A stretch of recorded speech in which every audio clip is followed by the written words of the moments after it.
That's awesome. Hey, what's going on? It's your boy Syntell with the Intel, and we are getting ready to watch episode 3 of Moon Knight. All right, make sure you give me those thumbs up for those algorithms. Let's get started. No, he's probably going to get himself killed running around Cairo. Are we forging documents? Yep, anybody that looks like that is a forger. I don't steal. They've already been stolen. That's what people forget. Context is everything. Got up now. Aw, it's mums. The family hustling business. The man indulged, Family that forges together. exhuming the pain of the past. Easy to get stuck. I love how Fixate. casually and easily they do this. Call me sentimental, but I worry about you.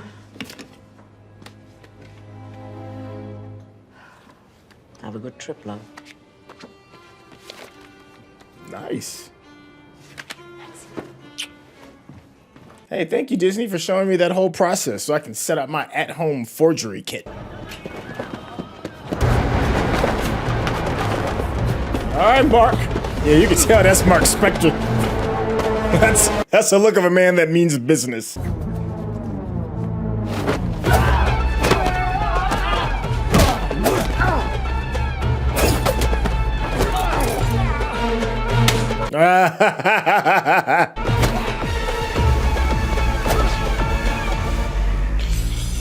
Oh. So we gonna have none of that. You gonna be licking knives.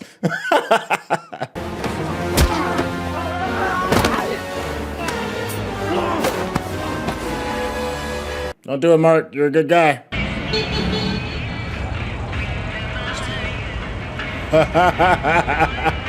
Now you get a bit of that time warping.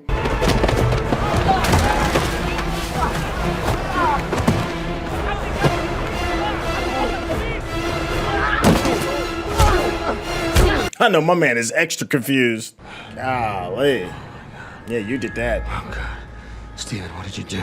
I swear it wasn't me. Then who was it? Uh-oh, it's a third? Oh, no. It's a third? Where's Arrow? Where's Arrow? Well, he better black out, isn't he? Praise on it. No. What are you doing? Oh, you just Sending the gods a signal they can't ignore. put up a full-on eclipse, huh? Can't you got it like that? Wow. You got your coming own with? god shook. Oh, I'll be there.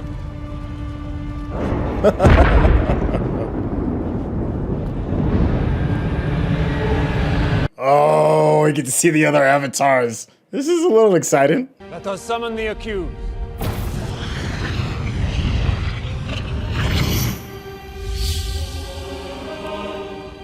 Oh. As I see by the presence of Khonshu's current makeshift avatar. Makeshift. We will not tolerate violence in this chamber.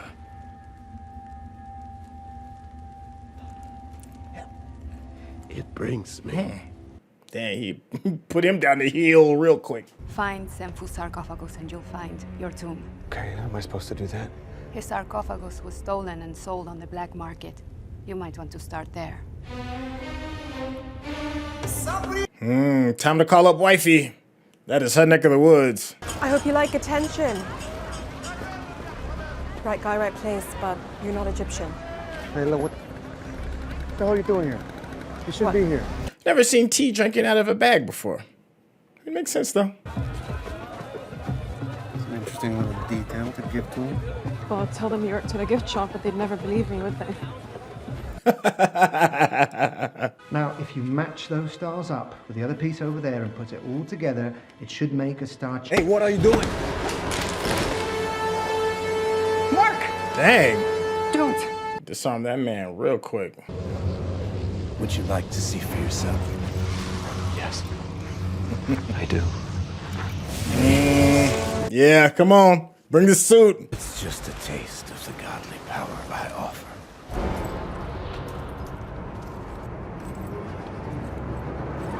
It's running time. Mini boss fight. Oh, nice. I like that approach. Oh, good old fashioned brute force. Yeah. No, Mark.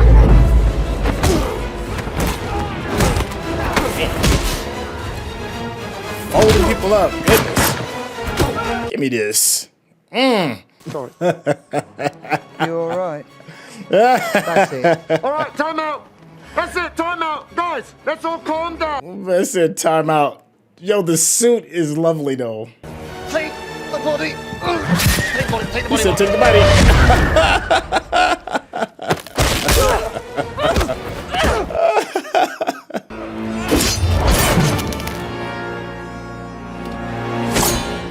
Okay. Wait a minute, she had blades on the whole time? Yeah, give me that.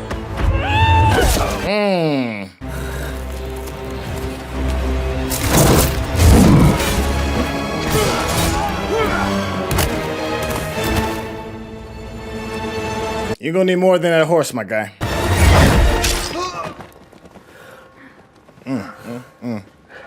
You okay? Yeah.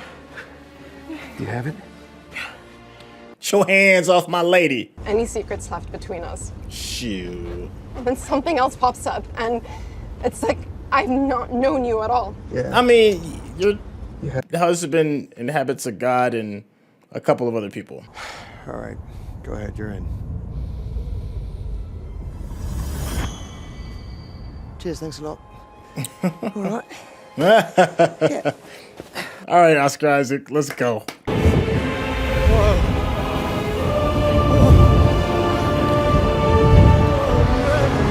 Oh, that's awesome. Wow.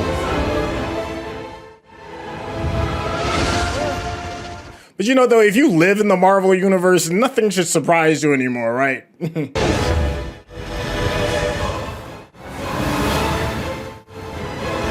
Yo, this is dope. Never seen this before. You brought this upon yourself, gotcha. Oh, they about to lock you up, homie. Oh. Whoa. Huh.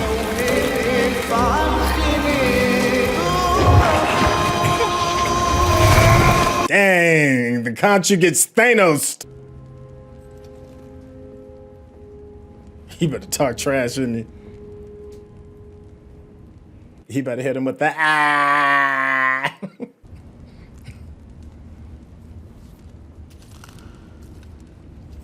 Oh, he's still walking in those glass shoes. I forgot. I owe my victory to you.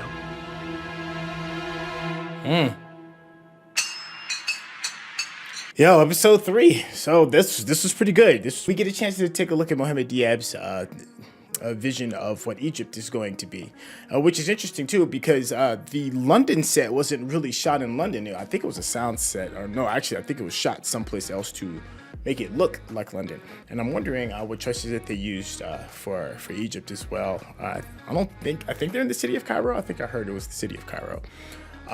But there wasn't any like weird foreign filter to let you know that you were in another place. It was just, you know, shot through his eyes of how he felt the lands should look. We got a chance to see another, an underground seller of antiquities. I guess that's the best way to describe it. I don't know if he's like a fence for ancient wares. And he's so rich that he can learn, you know, horseback fighting lessons on his own time in his own private backyard and just holds sarcophaguses because, you know, he just got money like that. I am curious about the history that he had because apparently, you know, he was betrayed and probably more than likely, you know, she stole Mark Spector's wife probably stole from him in order to preserve some of the heritage of some of the old artifacts. That's what I'm guessing. Or even more so, maybe they had like a history of love, that might be kind of far-fetched as well, because he apparently doesn't live that long. He gets murdered off of his horse. We get a chance to see, you know, both conflicting sides of who controls the suit, be it Steven and or Mark. And there's definitely a difference in skill level. You know, Mark is nice with the hands. We haven't really seen like the full skill set of Steven's version of the armor.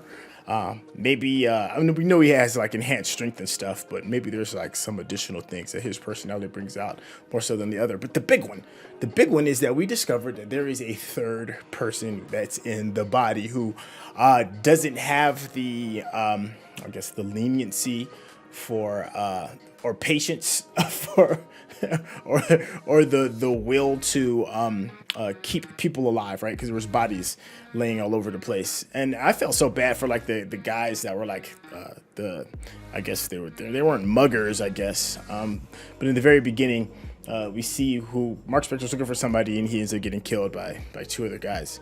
And I know they had to be confused because they took one beating, got freed, got chased again, took another beating, and then end up getting killed. We also got a chance to take a look at some of the old gods too. One of the names that popped up was like Horus. I think Osiris was in there as well. I think they're pretty much the same names of the gods that we were referenced to in episode 1. When Steven was talking about like the billboard to the museum and how they had the number of gods wrong. I think there was supposed to be like 9 and they only show 7. I forgot the exact number. I'm sure you could probably correct me. So we got a chance to see some of those, and maybe like an old throwback to Khonshu's old friend, another god, like the goddess of love, or beauty and music. I think that's what it was. And there was like that weird connection, and even the avatar that she embodies had a bit of a connection with Mark as well, trying to help each other out, because I think she knows the writing on the wall and knows that Khonshu does really need help. And it's also interesting to see that Khonshu does have people that care about him. So that's interesting, even though the other gods are kind of like, you know, this dude is a trip. And they imprisoned him in stone. I liked that whole idea. And it also kind of like goes along with some of the mythos of some of the Egyptian lore, right? Because you see all of these stone statues a lot of times, and kind of like puts a little bit more context as to, you know, what those statues could be used for. In this case, they're used to imprison. All right, let's keep moving. Let's see. I think without a doubt, the best scene is when Khonshu goes back in time and pushes the night sky backwards to the time that it's relevant for them to trace where the other god's going to be located. What I think is cool is that, you know, seemingly, I guess everybody in the world is going to see the sky moving around them. Well, at least if it's nighttime where you are. And I feel like the residents of planet Earth are probably exhausted with all this crazy stuff happening. I mean, you got Thanos showing up, snapping people, making people disappear. I mean, we were talking about the Eternals, and like one of the bigger gods showing up and showing his face, and another god popping up out of the planet, and alien invasions. Like, I'm sure like the people of planet Earth are probably like numb to all of this craziness, because we have just one more gigantic spectacle. But it's cool that there had to be a price for these kind of gigantic spectacles as well, and that's Khonshu being imprisoned. How are we feeling so far about it? I mean, we're on episode 3 so far. I think it's like a 6-part episode, so I think we're right at the halfway point. We don't really know exactly what's going to go down, but we do know that Ethan Hawke has a plan, and he's using this plan to fulfill what Khonshu couldn't. And we don't know exactly what that means, but it is interesting that this guy is important enough to be passed from one god to the next. And it is also still interesting that Khonshu chose somebody who's like mentally off their rocker in order to be his avatar. That's embodying potentially 3 personalities. It's a lot to process, but I'm still here for it. It's still holding down as one of the best series so far. No episode has been weak. It is all delivered. And with that being said, thank you so much for hanging out. Make sure you give us those thumbs up, because that's how the algorithms know you're digging what we giving you. Hey, it's your boy Syntell. Catch you on the next one.